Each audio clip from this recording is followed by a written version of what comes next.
ሰበር መረጃ በዛሬው ዕለት እጅግ መነጋገሪያ የሆነው ሚዲያውን የተቆጣጠረው የአብይ ተላላኪ የኦሮሚያው መሪ የሽመልስ አብዲሳ ከፍተኛ ጉዳት ነው።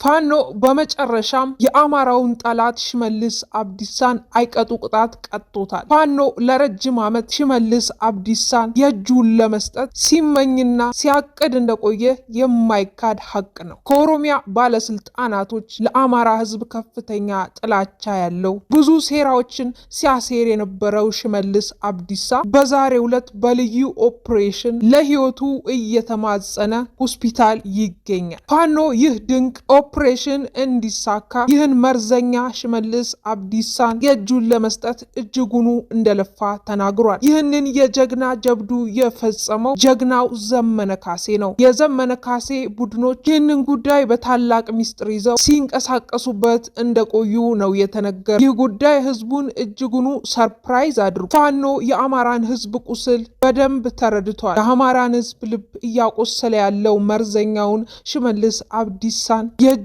ለመስጠት ብዙ ገንዘቦችን ኢንቨስት እንዳደረገና ብዙ ትላልቅ ስራዎችን መስራታቸው ነው የተነገረ። ሽመልስ አብዲሳን አሳቻ ቦታ ለማግኘት እስከዛሬ ለፋኖ ከባድ ነበር። ምክንያቱም ሽመልስ አብዲሳ በጥብቅ ቦዲጋርዶቹና እንዲሁም በሚያጅቡት በአብይ ሰራዊቶች በከፍተኛ ደረጃ ይጠበቅ ነበር። ፋኖ ይህን እድል ለማግኘት ታዲያ ብዙ ቀናትን ጠብቋል።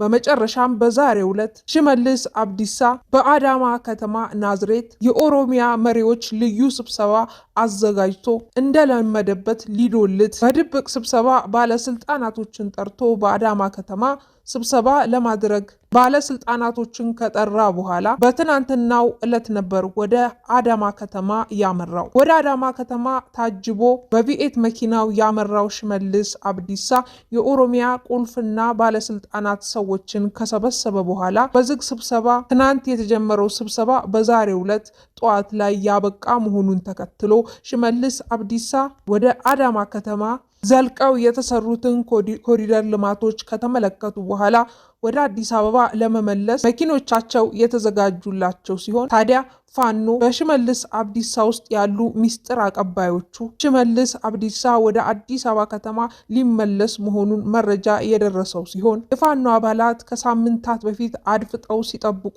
የነበሩት ቀን የደረሰ ይመስላል። ታዲያ ይህንን አጋጣሚ የተጠቀሙበት የዘመነ ካሴ ልጆች በዘመነ ካሴ በስልክ ድንቅ ኦፕሬሽን እየተመሩ ከአዳማ ወደ አዲስ አበባ በሚወስደው መንገድ ላይ በሚገኝ ጫካ ውስጥ ተሰግስገው ሽመልስ አብዲሳን ወደ አዲስ አበባ የሚመለስበትን ሰዓት እየጠበቁ ነበር። ሽመልስ አብዲሳም በአዳማ ስብሰባውን ጨርሶ በአዲስ አበባና በአዳማ መካከል በተሰራው ፈጣን መንገድ ሃይዌ መንገድ ጉዞውን የጀመረ ሲሆን ጉዞውን ሲጀምርም በአብይ ታጣቂ ሰራዊቶች ታጅቦና በሚያምናቸው ቦዲጋርዶቹ ታጅቦ በቪኤት መኪና ጉዞውን እያደረገ ባለ ሰዓት በሃይዌ መንገድ ላይ ከጫካ ተሰግስገው የነበሩ የፋኖ አባላት በድንገት ወጥተው በትላልቅ መሳሪያዎች የሽመልስ አብዲሳ ቦዲጋርዶችን እና የአብይ ሰራዊቶችን ድባቅ የመቷቸው ሲሆን ባላሰቡ ሰዓት ድንገተኛ ጥቃት የተፈጸመባቸው የሽመልስ አብዲሳ ጠባቂዎችና ፌዴራሎች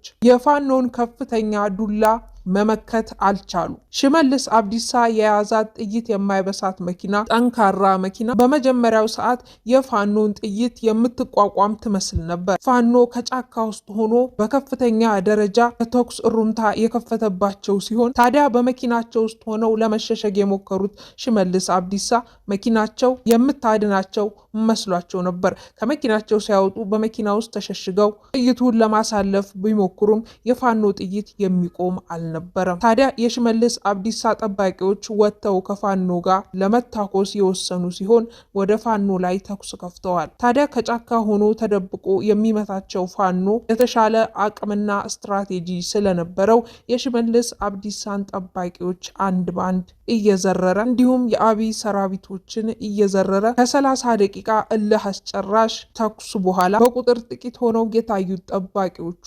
የተረፈረፉ ሲሆን ኋላ ፋኖ የሽመልስ አብዲሳን ቪኤት መኪና መቀጥቀጥ የጀመረ ሲሆን ታዲያ በመጨረሻም የተኩሱን እሩምታ መቋቋም ያልቻለው ሽመልስ አብዲሳ ጠንካራና ዘመናዊ መኪና ጥይቶችን ማስገባት የጀመረ ሲሆን ታዲያ በመኪናው ስር ሾልኮ በገቡ ጥይቶች ነው ሽመልስ አብዲሳ ሆዱ አካባቢ ከፍተኛ ጥቃት እንደደረሰበት የተነገረው። ለ30 ደቂቃ ይህ ትዕይንት ተከፍቶ አካባቢው የተደበላለቀ ሲሆን በአካባቢው ርቀት አካባቢ ላይ የሚገኘው የመከላከያ የጦር ካምፕ ሰራዊቶቹን ይዞ በመምጣት ከ30 ደቂቃ በኋላ በቦታው በመድረስ ከፍተኛ ታጣቂዎች ወደ ፋኖ መተኮስ ሲጀምሩ ፋኖ ከአካባቢው በፍጥነት እንደተሰወረና ተኩስን እንዳቆመ ተሰምቷል። አብይ ሰራዊቶች በአካባቢው ከ30 ደቂቃ በኋላ ቢደርሱም የሽመልስ አብዲሳን በጥይት መመታት ማስቆም አልቻሉም። ሽመልስ አብዲሳ ከፍተኛ ደም እየፈሰሰው አፋፍሰው በአምቡላንስ ወደ አዲስ አበባ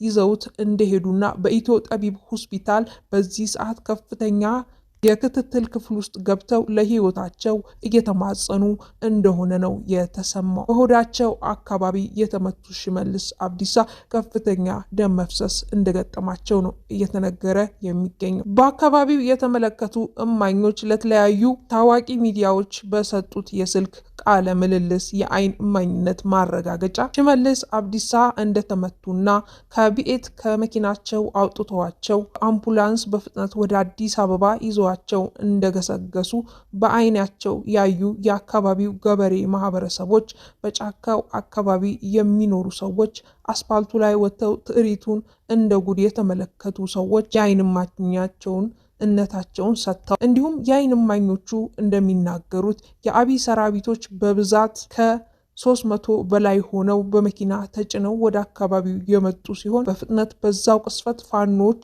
ወዴት ገቡ ሳይባል ከአካባቢው ብን ብለው እንደጠፉ ነው እየተነገረ የሚገኘው። እዛ ፍጥነት ወዴት ተሰለቡ ብለው ከዚህ አካባቢ ርቀው ሊሄዱ አይችሉም፣ እዚህ አካባቢ ነው የሚኖሩት በማለት የአብይ ጦር ሰራዊቶች አካባቢውንና ጫካውን እንደ ጉድ ቢፈትሹም የፋኖን አንድ ዱካ እንኳን ማግኘት እንዳልቻሉ ነው የአካባቢው ሰዎች የተመለከቱትን የተናገሩት። በዚህ ሰዓት በአዲስ አበባና ናዝሬት መካከል የሚገኘው መንገድ ተዘግቶ መከላከያ ሰራዊቱ ጫካውን እያሰሰ ፋኖን እየፈለገ እንደሚገኝና የፋኖ አባላት ግን እምጥግቡ ስምጥግቡ ሳይታወቅ ብን ብለው ከአካባቢው እንደጠፉ ነው የተነገረው። የመከላከያ ሰራዊቶቹ ግን በአካባቢው እነሱን የደበቃችሁ መኖሪያ ቤታችሁ ውስጥ ያስገባችሁ ካላችሁ አውጡ፣ በዚህ ፍጥነት ከዚህ አካባቢ ወዴትም ሊንቀሳቀሱ አይችሉም፣ በአስፓልትም ቢሄዱ እንይዛቸው ነበር፣ መኪናም አልተንቀሳቀሱም፣ ስለዚህ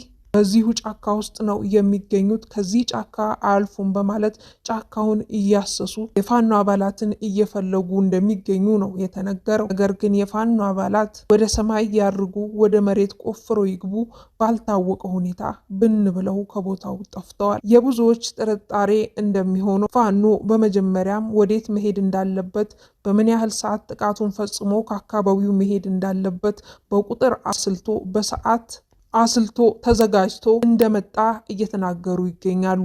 ፋኖ አስቦበትና ድንቅ ኦፕሬሽኑን የተከበረ መሆኑ በግልጽ ይታያል። መጠቀም ያለበትን ሰዓት ተጠቅሞ ሽመልስ አብዲሳን የእጁን መስጠት ዓላማው የኦፕሬሽኑ ዋና ተልኮ ሲሆን ተልኳቸውን ፈጽመው ሽመልስ አብዲሳን የእጁን ሰጥተው ለአብይ አህመድም የማስፈራሪያ መልእክታቸውን ልከው የኢትዮጵያ ሕዝብ ጀግንነታቸውን አሳይተው ኦፕሬሽናቸውን ጥንቅቅ አድርገው ሲጨርሱ ከአካባቢው ተሰውረዋል ነው የሚባለው። ፋኖ ፈጽሞ ያቀደበትና መጀመሪያውኑ ያለመበት ስለሆነ የሚደበቅበትንም ቦታ አዘጋጅቶ አካባቢው እንዴት መሰወር እንዳለበት አቅዶ ስለመጣ በአካባቢውም የመከላከያ ሰራዊት ካምፕ መኖሩን ተከትሎ ሽመልስ አብዲሳ ላይ ተኩስ ከከፈቱ በኋላ የመከላከያ ሰራዊቱ በምን ያህል ደቂቃ ወደዚህ ይደርስላቸዋል የሚለውንም ካልኩሌት ያደረጉ ሲሆን ታዲያ እነሱ ካልኩሌት አድርገው የአብይ ሰራዊቶች ሳይደርሱ ፋኖ ግዳጁን ጨርሶ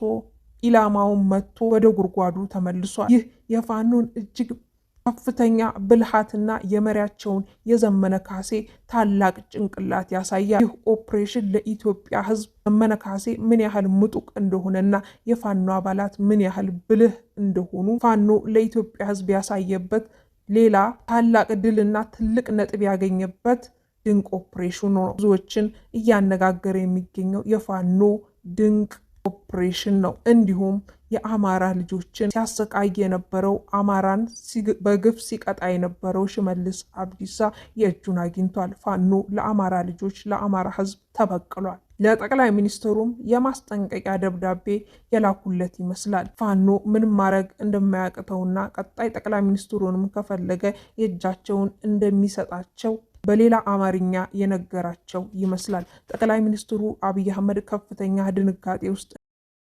ሽመልስ አብዲሳን ሕይወት ለማዳን ከፍተኛ ርብርብ እያደረጉ እንደሆነ በሚዲያ እየዘገቡ ይገኛል። በቀጣይ በዚህ ጋር በተያያዘ ትላልቅ መረጃዎች በሚዲያ ይወጣሉ ተብሎ ይጠበቃል። ለዛሬ ይህንን አስደናቂ የፋኖ ኦፕሬሽን ፋኖ ሚዲያ ሳተላይት በኩል ባገኘሁት ጥብቅ መረጃ ለእናንተ በዚህ መልኩ አጋራሁ። በቀጣይ በሌላ እስከምንገናኝ